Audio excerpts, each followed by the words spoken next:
To the WTIM, your information station. My name's Tim Zalabak, your host of the WTIM Morning Show. We'd like to thank our sponsors that make it all possible. People's Bank and Trust, where they put people first, and Landmark of Taylorville, where you always do better at Landmark. In my studio now is Lisa Peterson, nutrition and wellness educator for the University of Illinois Extension. How are you today, Miss Lisa Peterson? Yeah, I'm good. Thank you for having me. Of course, always good to have you in. We're learning about all these seasonal food and how to stay healthy and how to stay clean. And this is always an informative one for me, of course. We're in the holiday season. Yes. Let's talk a little bit about food safety. That is your forte. Yes. I spend a lot of time in that area, especially around this time of year, because we get around the holidays and we're always worried about making sure that we keep everybody healthy.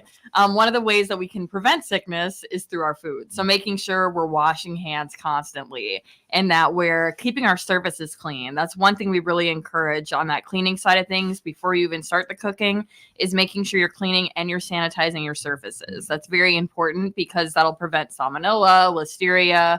A lot of people don't know salmonella can last on a surface for up to 32 hours. So that's where sanitizing really does play a key role there. And think about it, if you work with eggs, you work with a lot of vegetables actually can have salmonella in them, as well as some other foods can have that as well, like poultry that also has salmonella. So it's important that we are sanitizing and cleaning and being very conscious of where we're working. Okay, that makes a lot of sense right there. Do people wash their hands correctly? Is there a proper way to wash your hands? Yes, there is. And that's one thing we do in our classes. A lot of my food safety classes, we go through that. But it's making sure you're scrubbing your hands under that warm soapy water for at least 20 seconds. So that's really what we encourage. Again, it's happy birthday twice is what you sing to yourself. Make sure you are washing. The most misstepped of hand washing is actually forgetting to wet your hands before you add soap. So little fun fact there that, people tend to just throw their hands under that water and you don't even grab the soap and then put your hands and you don't even realize you did it. But when we go through it, that's kind of a fun fact, is that and the nails. People always miss their nails. I knew there's a process to that. And, I've seen surgeons do it one way. They got a special way to do it for sure. But you said 20 seconds. We can handle 20 seconds. Scrubbing your hands. Wet the hands before you put on the soap. That's one I got to remember there. Okay, so you mentioned salmonella can last for a long time on surfaces, and if you thought it was safe just because it doesn't look like it's too messy, you can't trust that surface. Yeah, and that's the thing when we talk about foodborne illness, you can't see, smell, or taste it, so you'd never know that bacteria is there. 32 hours salmonella can last on a surface. So trying your own sanitizer. You can also buy sanitizers, use sanitizing wipes, but if you want to save money, all you need is to make a solution of 1 tablespoon of liquid chlorine bleach per gallon of water at home and wipe your surface down with that. And it's easy as that, and let it sit to dry and then wipe it off if you want to. It's best to air dry, but a lot of people do dry it off just for the sake of time. Sure, They don't want to wait an extra 20 minutes to get cooking. Of course not. No. How do you feel about like Clorox wipes? Is that a sanitizer type, or can that be a substitute? So those can be used. We have said that's okay. Commercial sanitizer, sanitizing wipes to wipe off a surface, but do make sure you clean it before that removes any kind of dirt on there, because the sanitizer won't do that. So that's one thing. People grab those sanitizing wipes right away. Make sure you do use warm soapy water first before you get to that.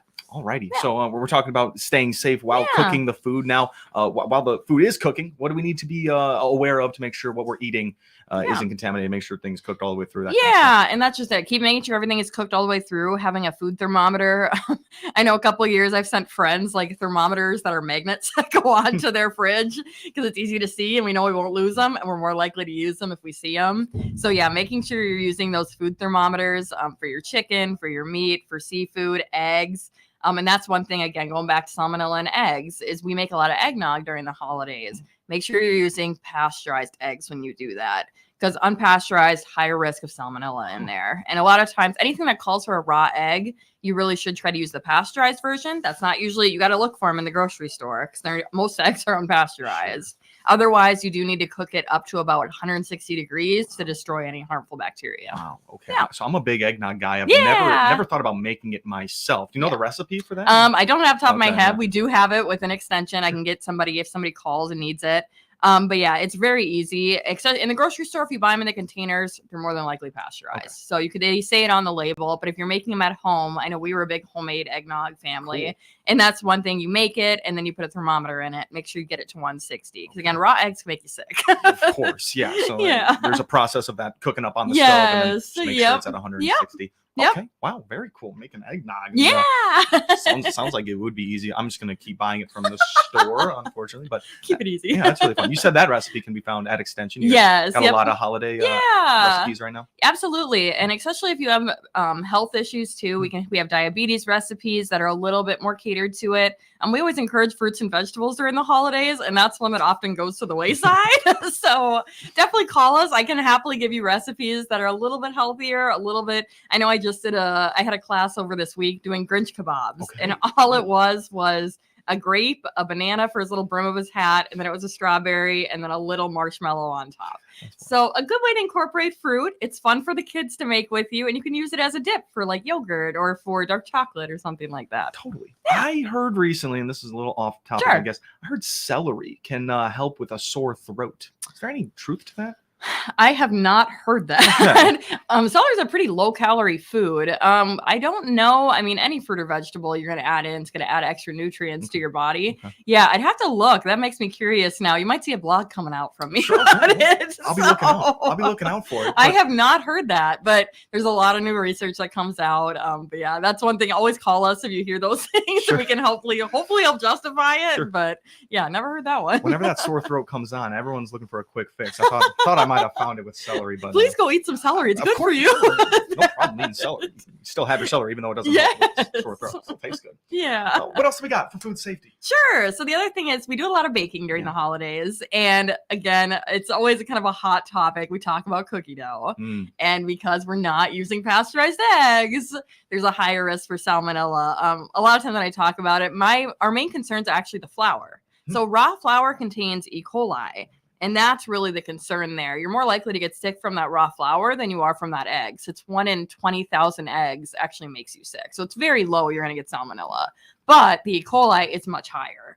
So, and that again comes from raw flour. So as tempting as it is, and even if you do it, at least you know why you got sick. Yeah.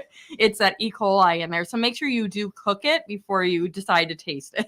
Oh, yeah. I did not expect that to be looking out for the flour. Yep. I thought that was very harmless, but I don't want to ingest any of that. Of course, symptoms for salmonella. If you're throwing up, is that a telltale sign? Yeah. Diarrhea, yeah, headache is another one people miss. Fatigue can also be a symptom of it. Make sure you are staying hydrated. Most of them are acute, as in they happen and you're over it pretty quickly. But of course, for families where you have a weakened immune system, it can lead to hospitalization, which we do not need during the holidays. And that's not transmittable to other people. No. But it's not catchy unless you're eating the same food. Could all end up getting the same thing. Yes, that's not good. Not a great holiday. Not at all right there. So we're talking about baking right now. We're talking about food safety as we're moving into the holiday season. And we already kind of got into it a little bit, but cleaning up the kitchen is also very important. Ovens and countertops. So what do we got there? Yeah, so we actually have a website through Extension that's very helpful for all things clean. We actually updated it this year. A group of us from University of Illinois did, and that's go.illinois.edu/clean kitchen. So, and it'll lead you to a really nice handout. It does say disaster preparedness, but it hits everything on it. It's cleaning and sanitizing your kitchen. It goes through removing mold, talks about cleaning your oven, coffee makers, microwave, your kitchen disposals, your sponges. We also get into how to get the smell out of your refrigerator and odors from your dishwasher. But it's a great handout. Gives you we joke, everything you wanted to know about cleaning all these appliances if you don't want to go to your manual. Sure.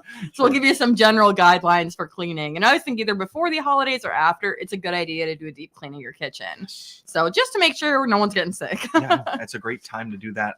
You can't just go straight soap and water with stuff like ovens and toasters. You can. Yep, you can. It's just some of it's like the safety precautions of it. And of course, reading your manuals, we always tell you, well, do you have a manufacturer recommendation with that? But talking about the sanitizing side of it, a lot of people don't realize for cleaning sponges, there's multiple ways to do it. You can clean them in the dishwasher, a bleach soak, in the microwave. There's multiple ways to clean a sponge. So sponges are a playground for bacteria. Is that correct? Oh yeah. You don't want to overuse the sponge. Yep. So I didn't know that. You can throw it in a microwave or a dishwasher and it'll clean it up. Yep. So when you microwave it, you're gonna wet that sponge and microwave it for about 2 minutes. Okay. And then heating a dry sponge can actually cause a fire. So do make sure you have a wet sponge when you put it in there. Good point. We don't want those phone calls or the fire department calling us. So blaming it on Extension. Yeah. Or dishwasher as well. That's a lot of what I've seen people do. You get it to about 155 on a heat cycle. easy way to clean a sponge. Wow. So, Okay. yeah. It's great tips right here. We're learning about some holiday food safety, cleaning your kitchen. It's a great time to do it throughout the year. We're sitting down right now with Lisa Peterson, the nutrition and wellness educator for the University of Illinois Extension. Been a great conversation so far. When we come back, we will learn how to work off all the calories that you've been eating for the Christmas time season. I need to learn how to stay active right here. I'm Tim Zalabak, your host of the WTIM Morning Show. We'll be back with Lisa Peterson here in just a little bit. Do not go anywhere. Your information station, WTIM. Hey farmers, our environment-friendly liquid fertilizer will help you stretch that fertilizer dollar further, a lot further, without compromising on results. Experience application versatility, lower input cost, and healthier crop yields. Don't just fertilize, mineralize. Product and crop protocol information is available at blackcoralminerals.com. blackcoralminerals.com. As a registered nurse, I want more than just another workplace. I want a place for my nursing career to thrive. That's why I choose to work at Memorial Health. Memorial is a place where I feel valued and where I'm part of an amazing, supportive team.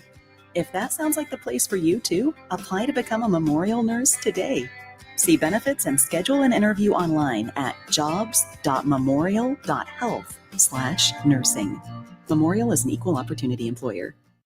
Santa is tired of the same old milk and cookies. Treat him to something special this Christmas. Treat him to a new grill from Southern Ledge Pools and Patios in Taylorville. Stop in today and get 15% off all grills in stock. Check out their delicious dips, soups, and cheese balls that will be a hit with your holiday guests. And they have the perfect solution for the pool, hot tub, and grill lover on your list. Nothing says Merry Christmas better than a gift certificate from Southern Ledge Pools and Patios in Taylorville. Ho, ho, haul yourself in today. The NFL is on Westwood One. Handoff, Peterson breaking to the clear. Far side, Peterson, 40, 35, Peterson, good night. Tune in all season long for the NFL's biggest games and most exciting players. If it's the NFL, it's right here.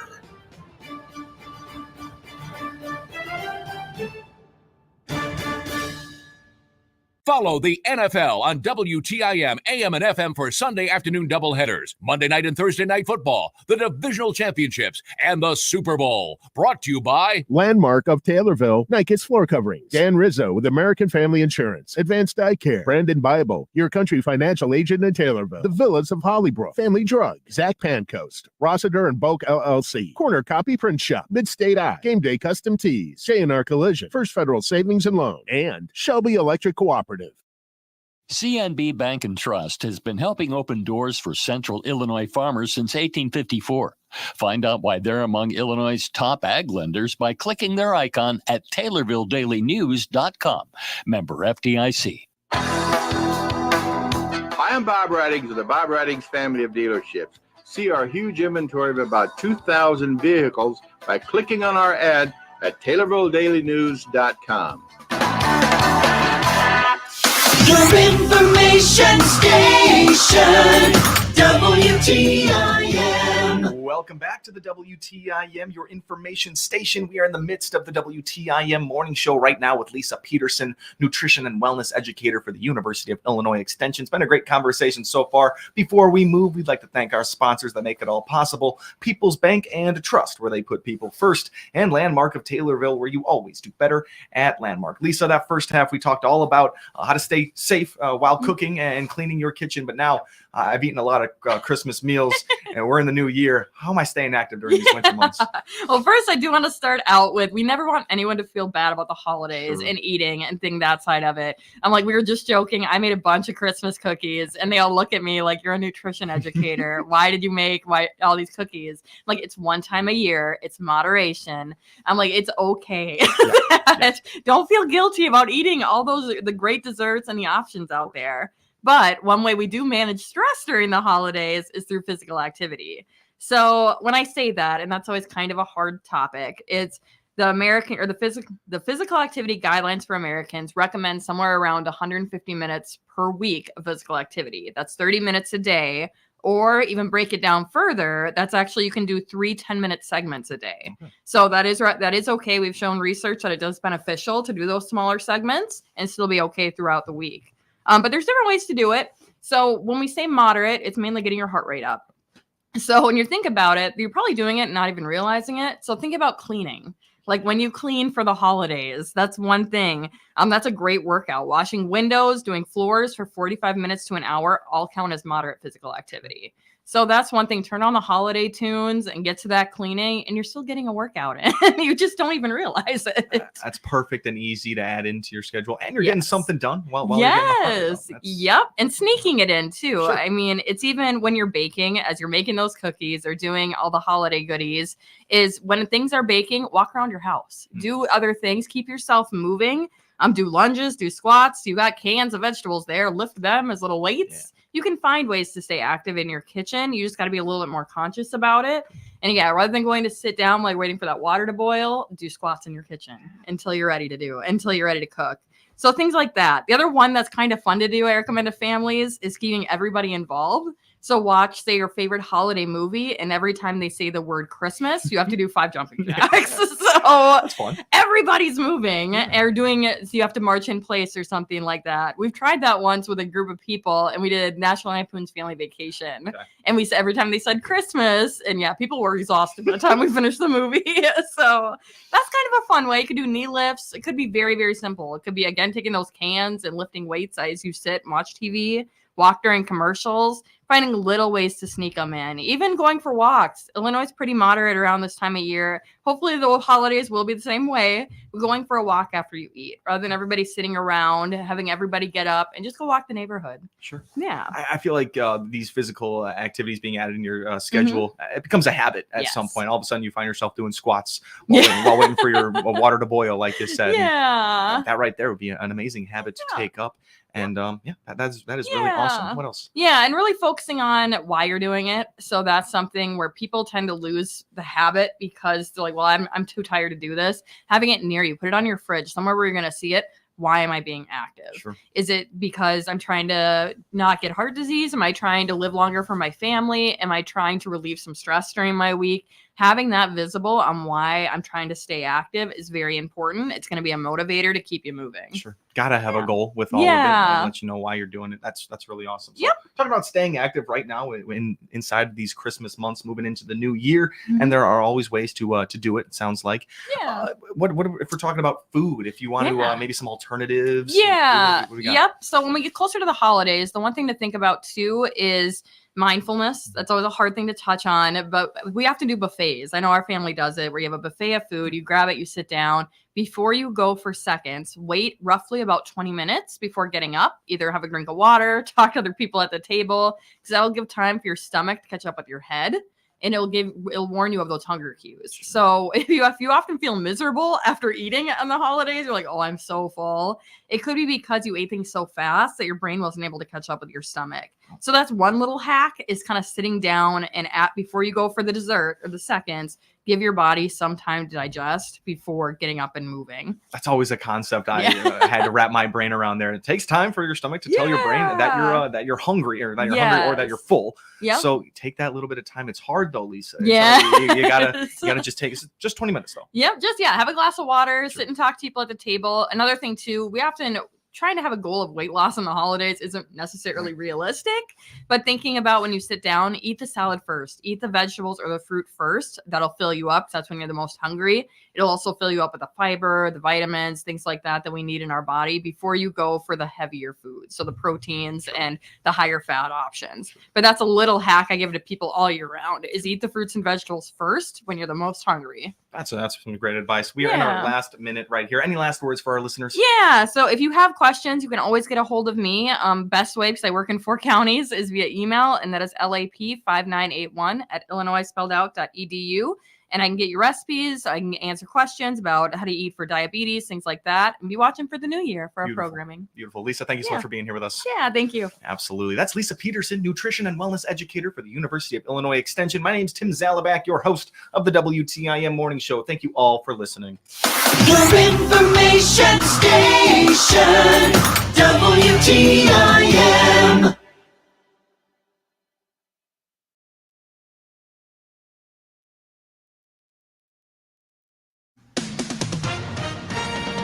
With SRN News, I'm Rich Thomason. Determined to bolster American border security, Senate Republicans have blocked a Democrat bill for billions more in U.S. military aid for Ukraine and Israel. Republicans insist the bill should include resources